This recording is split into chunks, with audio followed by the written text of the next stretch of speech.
Bonjour à tous. Ce matin, j'ai reçu un drôle de courrier. Une mission juste pas possible. Et je voudrais vous en faire partager le contenu. Cette mission juste pas possible nous est proposée par Monsieur P, qui a souhaité garder l'anonymat, et elle consiste à calculer une intégrale d'une fraction rationnelle. Eh bien, Monsieur P, nous allons essayer d'accomplir cette mission. C'est parti. La mission qui nous est proposée consiste donc à calculer l'intégrale d'une fraction rationnelle.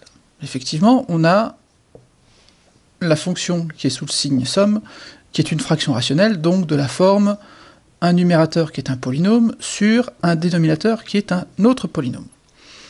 Avant d'intégrer ça, on va d'abord faire quelques vérifications. Ensuite, on va simplifier l'allure de cette fraction rationnelle, et après, on intégrera. On commence par faire un état des lieux. Avant de commencer les calculs, on va commencer par s'assurer que notre fraction rationnelle est bien une fraction rationnelle. On va regarder s'il n'y a pas des simplifications à faire. Pour ça, on commence par regarder le degré du numérateur. Le degré du numérateur, vous voyez qu'on a un terme en 3t carré, donc le degré du numérateur, c'est 2. Le degré de notre dénominateur, on a un terme t carré multiplié par t carré, donc en t puissance 4. Le degré du dénominateur est donc égal à 4. On voit que le degré du numérateur est inférieur au degré du dénominateur. On n'aura donc pas à faire de division euclidienne pour avoir un polynôme plus une vraie fraction rationnelle. Donc pensez à vérifier qu'on a bien le degré du numérateur qui est strictement inférieur au degré du dénominateur. On continue notre état des lieux. On va regarder les racines de notre numérateur, pour voir si on n'a pas des simplifications à faire. Alors, les racines de notre numérateur, c'est 0 et moins 1. Puisque 3t égale 0 si t égale 0, et t plus 1 égale 0 si t égale moins 1.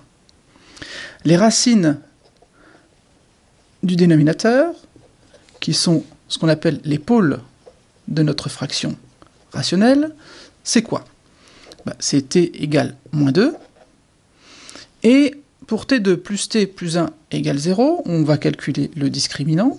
Donc c'est 1 moins 4, c'est donc moins 3, c'est négatif. Donc il n'y a pas d'autres racines réelles. Après, on compare les racines qu'on a trouvées au numérateur et les racines qu'on a trouvées au dénominateur. On n'a pas de racines communes. Donc on n'a pas de simplification à faire au niveau de notre fraction rationnelle. Ça veut dire qu'il va falloir qu'on la prenne telle qu'elle et qu'on travaille dessus. C'est parti pour l'étape suivante. Donc après l'étape 0, qui est une sorte d'état des lieux, on va passer à la première étape, la vraie première étape, c'est-à-dire qu'on va décomposer la fraction rationnelle f de t en éléments simples. Alors d'abord, c'est quoi les éléments simples? Des éléments simples, c'est, on va dire, des fractions simples, comme son nom l'indique. Donc par exemple de la forme alpha sur x plus a, de la forme alpha sur x plus a puissance n avec n plus grand que 2. Alors, on pourrait dire que ça se rapproche du cas précédent avec n égale 1, mais vous verrez que les stratégies ne sont pas les mêmes quand on va intégrer. Troisième type d'élément simple, de la forme alpha x plus bêta sur un polynôme du second degré, qui n'a pas de racine réelle. Et enfin, alpha x plus bêta sur ax carré plus bx plus c à la puissance n avec n supérieur ou égal à 2, et là aussi, pas de racine réelle. Alors pourquoi on a ces 4 éléments simples?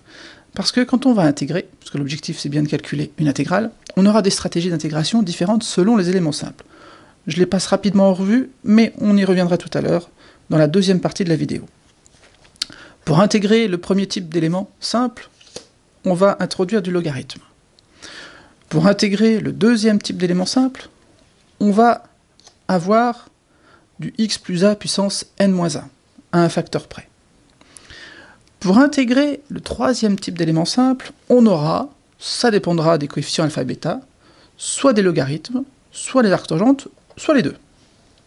Et le dernier, qui est le plus complexe, il faut faire des intégrations par partie, une ou plusieurs, et utiliser des raisonnements par récurrence pour finalement se ramener au cas précédent. Maintenant que vous avez compris ce qu'étaient les éléments simples, on va voir comment on passe de ça à ça.